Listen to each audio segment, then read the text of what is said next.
ನಮಸ್ಕಾರ ಸ್ನೇಹಿತರೆ. ಸಂದರ್ಶನಗಳಲ್ಲಿ ವಿವಾದಾತ್ಮಕ ಹೇಳಿಕೆಗಳನ್ನ ನೀಡಿದ್ದವರು ಮಾಳು ನಿಪ್ನಾಳ. ಈಗ ನೋಡಿದ್ರೆ ಬಿಗ್ ಬಾಸ್ ವೇದಿಕೆ ಮೇಲೆ ಕಿಚ್ಚ ಸುದೀಪ್ ಮುಂದೆ ಮಾಳು ನಿಪ್ನಾಳ ಕ್ಷಮೆ ಕೇಳಿದ್ದಾರೆ. ಮನೆ ಮಗ ಅಂದ್ಕೊಂಡು ಸ್ವೀಕರಿಸಿ ಅಂತ ಬೇರೆ ಹೇಳಿದ್ದಾರೆ.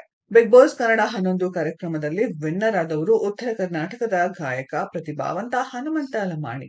ಹೀಗಾಗಿ ಈ ಸೀಸನ್ ನಲ್ಲಿ ಉತ್ತರ ಕರ್ನಾಟಕದ ಪ್ರತಿಭೆ ಮಾಳು ನಿಪ್ನಾಳ ಮೇಲೆ ಭಾರಿ ನಿರೀಕ್ಷೆ ಇತ್ತು. ಆದ್ರೆ ಬಿಗ್ ಬಾಸ್ ಕನ್ನಡ 12 ಸಂಚಿಕೆಗಳಲ್ಲಿ ಮಾಳು ನಿಪುಣಾಳ ಕಾಣಿಸ್ಕೊಂಡಿದ್ದೆ ಕಡಿಮೆ, ಹಾಡು ಹಾಡಿದ್ದು ಇನ್ನೂ ಕಡಿಮೆ. ಆದ್ರೆ ಎಲಿಮಿನೇಟ್ ಆದ್ಮೇಲೆ ಮಾಳು ನಿಪುಣಾಳ ಸಂದರ್ಶನಗಳಲ್ಲಿ ಕಲರ್ಸ್ ಕನ್ನಡ ವಾಹಿನಿ ಹಾಗೂ ಬಿಗ್ ಬಾಸ್ ಮೇಲೆಯೇ ಗಂಭೀರ ಆರೋಪ ಹೊರಿಸಿದ್ರು. ಈಗ ನೋಡಿದ್ರೆ ಕಿಚ್ಚ ಸುದೀಪ್ ಮುಂದೆ ಮಾಳು ನಿಪುಣಾಳ ಕ್ಷಮೆ ಕೇಳಿದ್ದಾರೆ. ಕಳೆದ ವೀಕೆಂಡ್ ಸಂಚಿಕೆಗಳಲ್ಲಿ ಕಿಚ್ಚ ಸುದೀಪ್ ಗೈರಾಗಿದ್ದರು.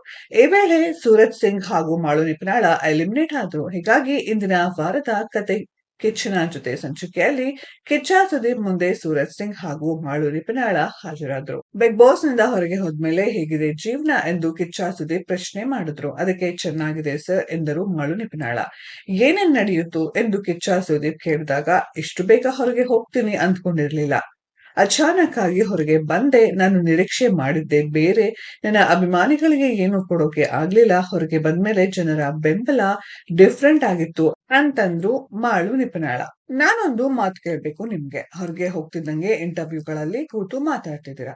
ಎಷ್ಟು ಮಾತಾಡ್ತಾ ಇದ್ದೀರಾ ಅಂದ್ರೆ ಅವರು ಒಂದ್ ಪ್ರಶ್ನೆ ಕೇಳಿದ್ರೆ ಇಡೀ ಎಪಿಸೋಡ್ ಕೊಡ್ತಾ ಇದ್ದೀರಾ. ಅಷ್ಟು ಮಾತು ನಿಮ್ಮೊಳಗೆ ಇದೆ. ಆದ್ರೆ ಬಿಗ್ ಬಾಸ್ ಮನೆಯೊಳಗೆ ಯಾಕೆ ಹಾಗಿದ್ರಿ ಎಂದು ಸುದೀಪ್ ನೇರವಾಗಿ ಪ್ರಶ್ನೆಯ ಬಾಣ ಬಿಟ್ರು.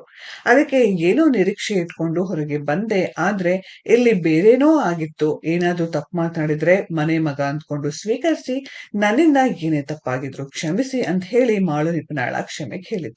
ಅಷ್ಟಕ್ಕೂ ಮಾಳು ನಿಪುಣಾಳ ಮಾಡಿದ ಆರೋಪ ಏನು? ನನ್ನನ್ನು ಬಿಟ್ಟು ಇನ್ಯಾರೂ ಗೆಲುವಿಗೆ ಅರ್ಹರಿಲ್ಲ. ಸ್ಪಂದನ ಸೇವ್ ಆಗಿದ್ದು ಸರಿಯಲ್ಲ ಅಂತೆಲ್ಲ ಸಂದರ್ಶನಗಳಲ್ಲಿ ಮಾಳು ನಿಪುಣಾಳ ಹೇಳಿದ್ರು. ಮಾಳು ಮಾತುಗಳು ಭಾರಿ ಟ್ರೋಲ್ ಆಗಿದ್ವು. ಸ್ನೇಹಿತರೆ, ಇದರ ಬಗ್ಗೆ ನಿಮ್ಮ ಅನಿಸಿಕೆಯನ್ನ ಕಾಮೆಂಟ್ ಬಾಕ್ಸ್ ಅಲ್ಲಿ ಕಮೆಂಟ್ ಮಾಡಿ. ಈ ವಿಡಿಯೋ ಇಷ್ಟ ಆಗಿದ್ರೆ ಲೈಕ್ ಮಾಡಿ, ಶೇರ್ ಮಾಡಿ, ಚಾನೆಲ್ ನ ಸಬ್ಸ್ಕ್ರೈಬ್ ಮಾಡಿ, ಪಕ್ಕದಲ್ಲಿ ಇರೋ ಬೆಲ್ ಐಕಾನ್ ನ ಹಿಟ್ ಮಾಡಿ.